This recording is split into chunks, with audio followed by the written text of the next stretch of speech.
नमस्कार, मैं हूं अभिज्ञान प्रकाश। पेश है इस हफ्ते का परिवर्तन। बाढ़ की हम चर्चा करते रहे, लेकिन पड़ोसी मुल्क की बाढ़ की हम चर्चा करते रहे, पाकिस्तान की।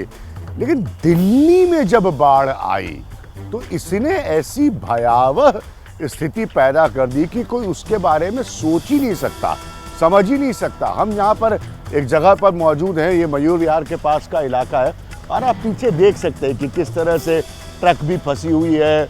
ये ऊपर का बाराज है, इधर लोगों के लिए सेटलमेंट के सारे इंतज़ाम कराए गए हैं हल्की सी बारिश के साथ।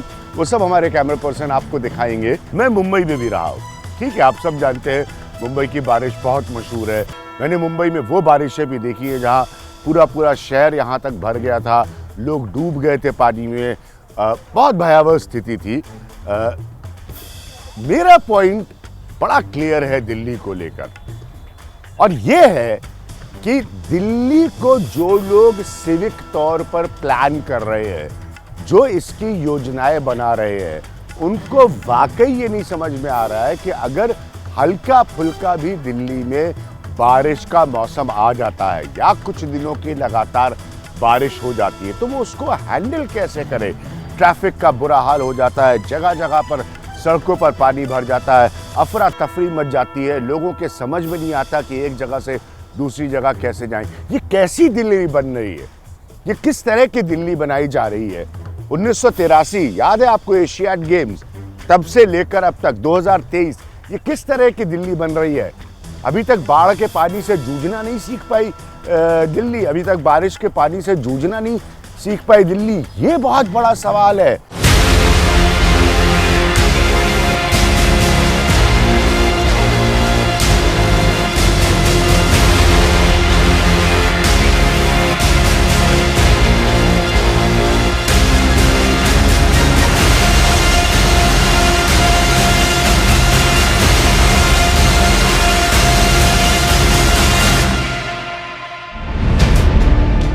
सड़क पानी में,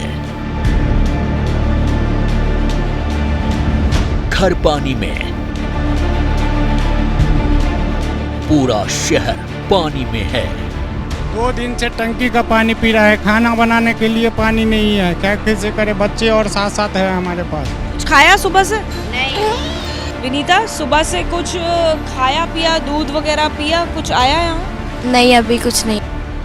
विश्वास से दूर, कल्पना से परे, ये वो मंजर है जिसमें हजारों दिल्ली वालों का दर्द शामिल है। लाल किले की जो मीनारें हिंदुस्तान की कारीगरी का एहसास दिलाती हैं, उसकी नींव पानी में डूबी हुई है।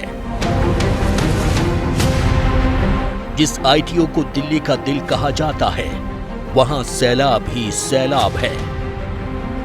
और बापू की जिस समाधि पर दुनिया भर से लोग पहुंचते हैं, उस राजघाट में कश्तियां चल रही हैं। जो मानवता और इंसानियत शर्मसार है। जितनी भी राजनीतिक पार्टियां हैं उनको शर्मिंदा होना चाहिए। दिल्ली के किनारों पर बहने वाली यमुना ने घरों पर दस्तक क्या दी। राजधानी की जिंदगी पटरी से उतर गई। सैलाब इस कदर तेजी से आया कि लोगों को घरों से सामान निकालने का मौका तक नहीं मिल पाया। मेरा बच्चा 5वीं क्लास का है, सारा बुक मेरा उसी में रह गया। आईडी प्रूफ, घर का हर चीज भीग के सारे चीज खराब हो चुके, कुछ भी नहीं बचे, सिर्फ जान लेकर के रोड में खड़े हैं। दिल्ली में बाढ़ के कारण लगभग 24,000 लोग विस्थापित हुए हैं। दिल्ली सरकार के मुताबिक इस वक्त 21,000 से ज्यादा लोग तंबुओं में रह रहे हैं। दिल्ली के मुख्यमंत्री से लेकर उपराज्यपाल तक हालात का जायजा ले रहे हैं, लेकिन हालात जस के तस बने हुए हैं। इसीलिए आज दिल्ली के सैलाब वाले दर्द को समझना जरूरी है, वो भी चंद सवालों के साथ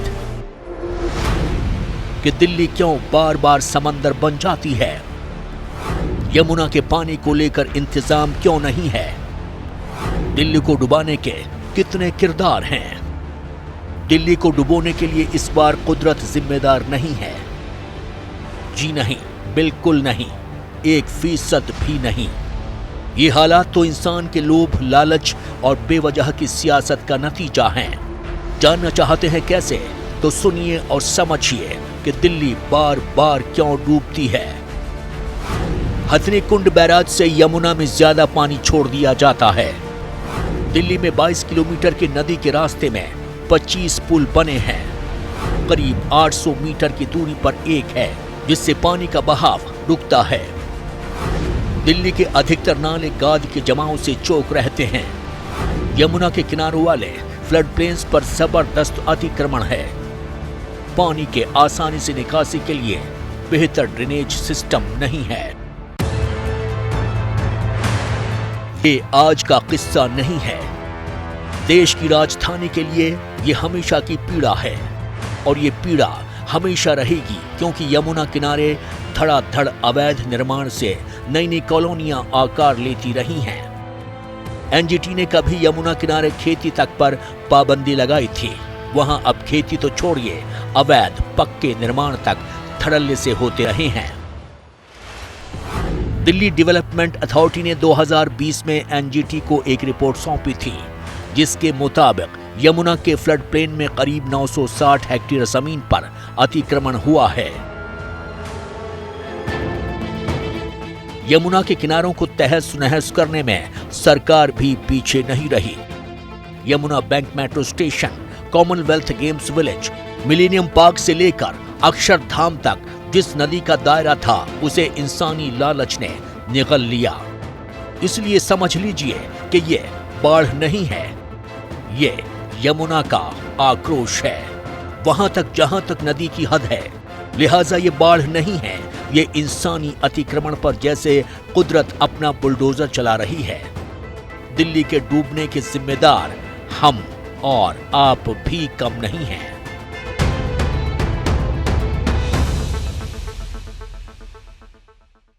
आपको एक बात बताना बहुत जरूरी है कि दिल्ली में 45 साल पहले, जरा सुनिए गौर से, 45 साल पहले 1978 में भी एक बाढ़ आई थी इसी तरह की। इसीलिए तो मैं ये मूल सवाल उठा रहा हूँ कि 1978 में आई हुई बाढ़ से 45 साल पहले आज तक हमने क्या सीखा है। सरकारें बदल गई, सरकारों के खूब झगड़े हो गए। जो यहाँ पर केजरीवाल सरकार है, केंद्र में मोदी सरकार है, उनके झगड़े हो गए, दिल्ली के विकास के दावे हो गए। लेकिन मूल समस्या, मैंने कहा ना, 4 दिन की बारिश में जब शहर ठप हो जाता है तो मूल समस्या तो एड्रेस ही नहीं हुई। तो ये कहानी की शुरुआत जो है वो 45 साल पहले 1978 से होती है, जिसका अंत आज की तारीख में 2023 तक हमें नहीं मालूम है।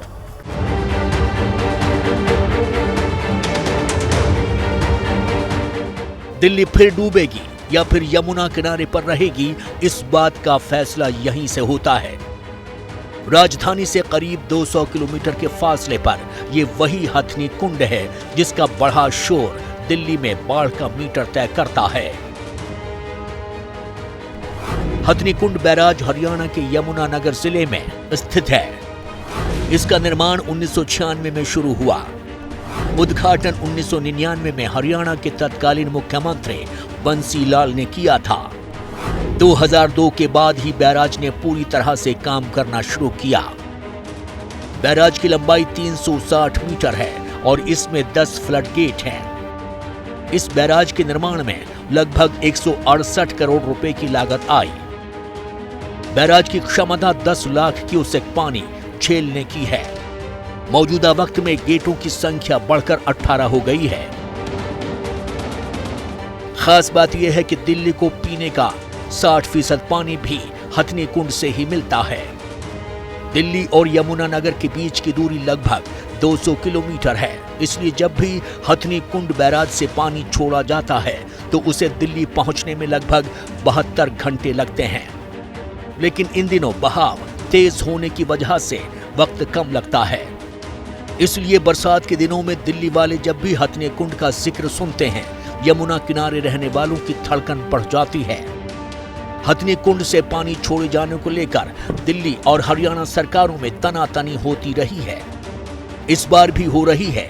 दिल्ली सरकार का आरोप है कि आईटीओ के 32 चैनल गेट में 5 चैनल जाम हैं और इसी वजह से दिल्ली डूबी। लेकिन सच्चाई क्या है? हरियाणा से यूपी तक कुल 4 बैराज हैं। हथनीकुंड बैराज हरियाणा सरकार के कंट्रोल में है। वजीराबाद बैराज दिल्ली सरकार के कंट्रोल में है। ITO बैराज हरियाणा सरकार के कंट्रोल में है, जबकि ओखला बैराज यूपी सरकार के कंट्रोल में है।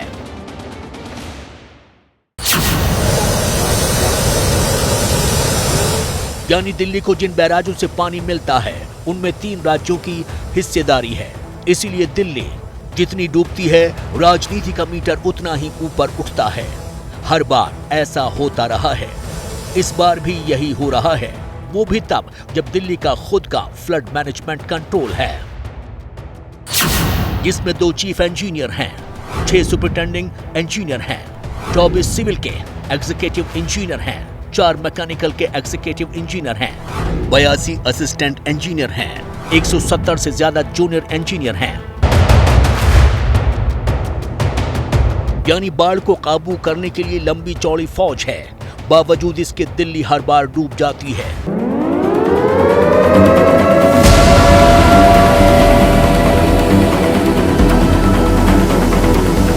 जिसके बाद सरकारें, मंत्री, अफसर, इंजीनियर सब सिर्फ जायजा लेने निकलते हैं।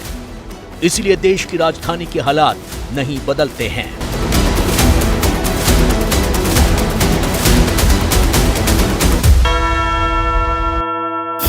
सालों से आप सुनते आ रहे हैं ना, करोड़ों रुपया यमुना की सफाई पर खर्च होने का। ये क्या हुआ है? ये योजनाओं पे योजनाएं जो हैं, स्कीम्स के पर स्कीम्स जो हैं यमुना के क्लीनअप की, अंततः उनका हुआ क्या है? उनका निष्कर्ष जनता के लिए, जनता के इत्मीनान के लिए, जनता की उस घबराहट को दूर करने के लिए कि अगर बारिश आ गई तो हम क्या करेंगे, क्या हुआ है? क्योंकि एक गरीब का घर जो है वो ठीक इसी झोपड़ी की तरह डूब जाता है जब बारिश आ जाती है दिल्ली में थोड़ी बहुत भी। तो ये सच्चाई है जिससे कोई सरकार, आपस में झगड़ा जरूर कर ले, कोई सरकार अपना मुंह नहीं मोड़ सकती। बाढ़ के दिनों में यमुना का मटमैला पानी नजर आता है। साल के बाकी दिनों में नदी नाले जैसी दिखती है, लेकिन यमुना साफ कभी नजर नहीं आती है। यमुनोत्री से प्रयागराज तक यमुना की कुल लंबाई 1376 किलोमीटर है। दिल्ली में यमुना वजीराबाद से एंटर करती है और ओखला तक बहती है। यानी यमुना की कुल लंबाई का महज 2% हिस्सा ही दिल्ली में पड़ता है। लेकिन डीपीसीसी की एक रिपोर्ट के मुताबिक दिल्ली में बहने वाली यमुना का यही 2% हिस्सा नदी के 76% पोल्यूशन का जिम्मेदार है। जब ये कहा जाता है कि ये नदी मर रही है या मर गई है, तो ये बात उसमें बह रहे पानी के मुताबिक ही कही जाती है। दिल्ली में यमुना को लेकर ये 100% सच है। दशकों से यमुना को साफ करने की कोशिशें की जा रही हैं। जो भी सरकार आती है, योजना बनाती है, करोड़ों का बजट तैयार होता है, लेकिन सब कुछ यमुना के पानी में बह जाता है। यमुना की सफाई के नाम पर अरबों की रकम कैसे पानी में समाती रही है, ऐसे समझा जा सकता है। यमुना की सफाई के लिए 1993 में पहली बार यमुना एक्शन प्लान 1 लॉन्च किया गया था। यमुना एक्शन प्लान फेज 2 को 2003 में लागू किया गया था। मौजूदा वक्त में यमुना एक्शन प्लान फेज 3 अभी चल रहा है। 5 साल में यमुना की सफाई पर करीब 6,856 करोड़ रुपए खर्च किए गए हैं। दिल्ली के मुख्यमंत्री अरविंद केजरीवाल लगातार अपने भाषणों और बयानों में यमुना को साफ और निर्मल करने की बात दोहराते आए हैं। मैंने आपको एक प्रॉमिस किया हुआ है कि अगले चुनाव के पहले आपके साथ यमुना में डुबकी लगाऊंगा, वो कर दूंगा पूरा। अगले चुनाव? हाँ, अगले 2025 का जो चुनाव। यमुना को लेकर पहले की सरकारें भी इसी तरह के दावा करती रही हैं। सुप्रीम कोर्ट 1994 से यमुना में प्रदूषण को खत्म करने के लिए उठाए गए कदमों की निगरानी कर रहा है। तब से शुरुआती 21 सालों में ही यमुना की सफाई के नाम पर यूपी ने 2052 करोड़ रुपए, दिल्ली ने 2387 करोड़ रुपए और हरियाणा ने 549 करोड़ रुपए खर्च कर दिए, लेकिन यमुना साफ नहीं हुई। पूरे सम्मान के साथ अपनी गंगा माँ को माँ कहना, वो भी उतना उपयुक्त नहीं हो पाएगा। हम हमेशा अपनी गंगा माँ को माँ कहेंगे, जितना उसके साथ साथ हर जगह की नदियों के साफ सफाई का मसला है और इन तरीकों को ढूंढने का मसला है, जिस पर इतना दुनिया में शोध होता है कि बारिश हो तो पानी नहीं रुके, बारिश हो तो बाढ़ नहीं आए, लोग अपने जनजीवन को बाढ़ के साथ जीने की आदत नहीं डालें। ये बहुत बहुत महत्वपूर्ण है। इस पर आप भी आवाज़ उठाइए, हम भी आवाज़ उठाते रहेंगे। फिलहाल परिवर्तन में आज इतना ही। मेरी ओर से नमस्कार। मैं विज्ञान प्रकाश, एबीपी न्यूज़ के लिए।